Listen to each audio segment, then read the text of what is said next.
Hello नमस्कार साथियों, आप सभी का स्वागत है आपके अपने प्लेटफार्म पर। प्यारे विद्यार्थियों, जैसा कि आपको पता है कि 90 दिन की जो हमारी लक्ष्य सीरीज है और उसका आज है तीसरा दिन यानी डे नंबर 3।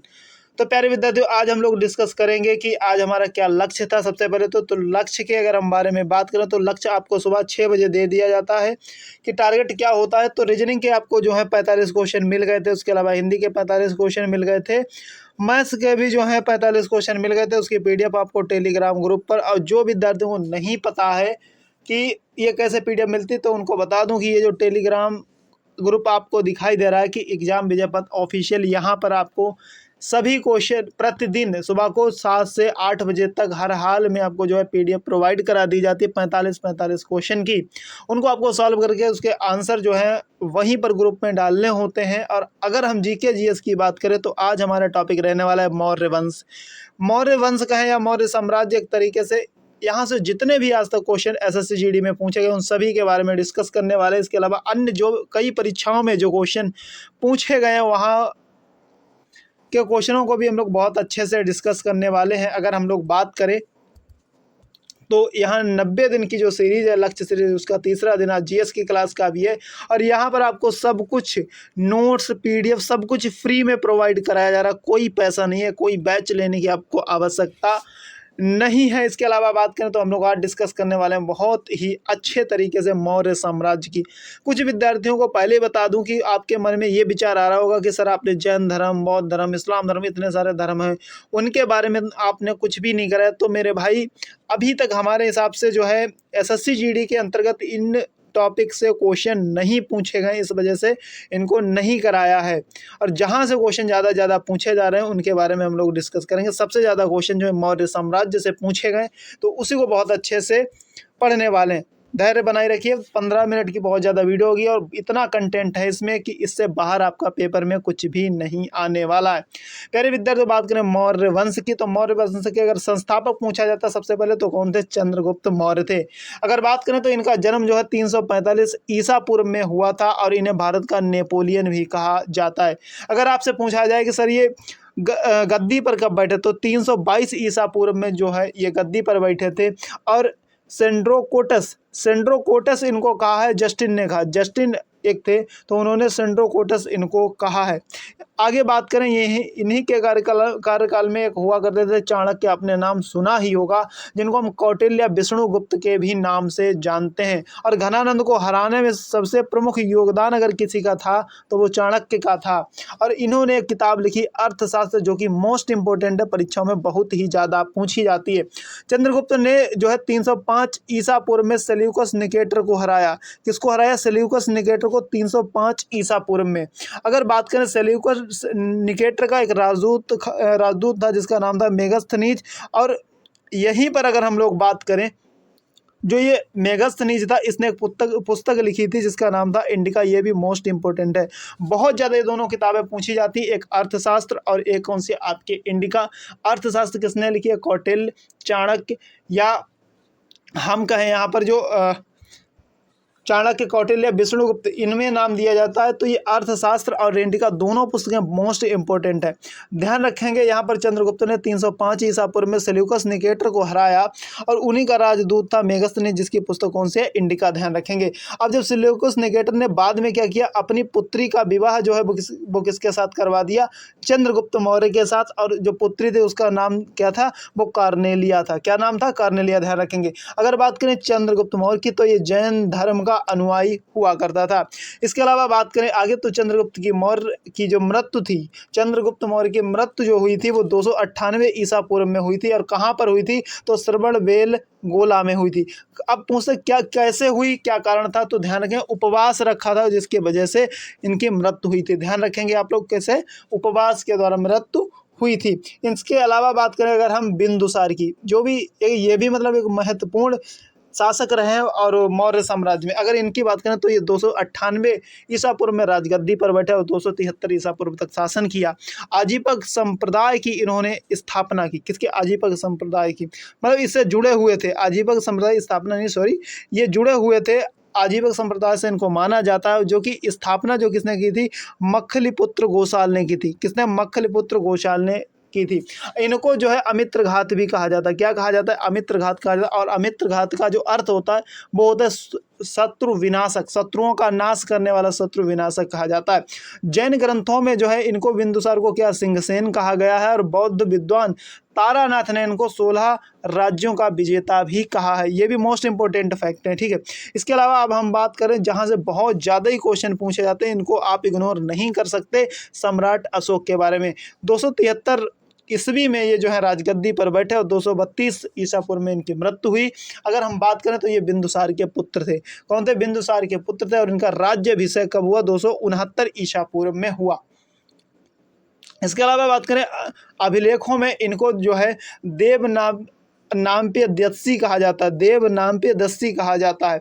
इस नाम का उल्लेख हुआ इनके लिए। और पुराणों में इनको अशोक वर्धन कहा गया। पुराणों में क्या कहा गया?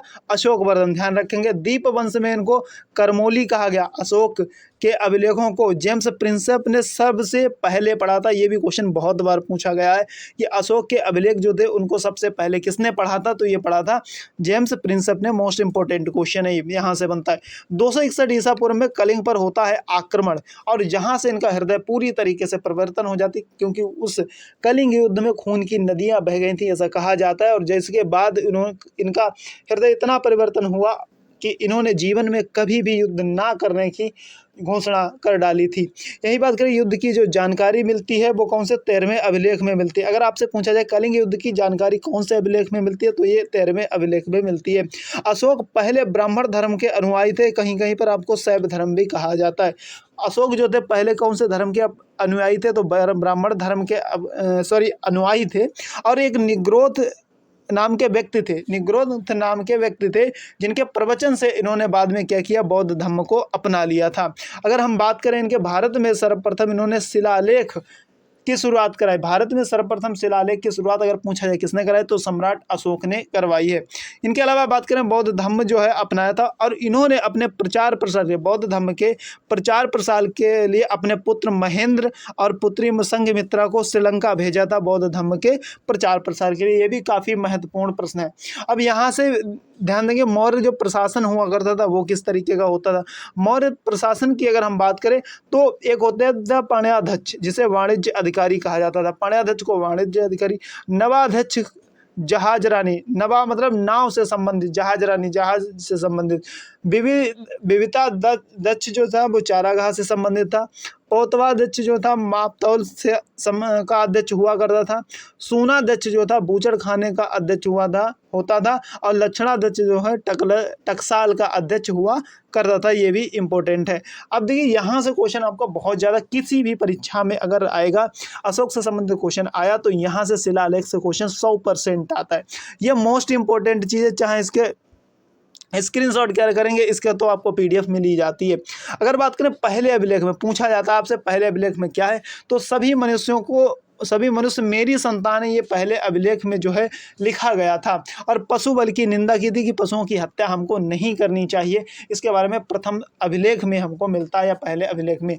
दूसरे अभिलेख की बात करें, अभिलेख नहीं इसको कहेंगे, इसको शिलालेख कहेंगे, उसके लिए शिलालेख। दूसरे शिलालेख में बात करें तो लोक कल्याणकारी कार्य की चर्चा हुई है। किसकी?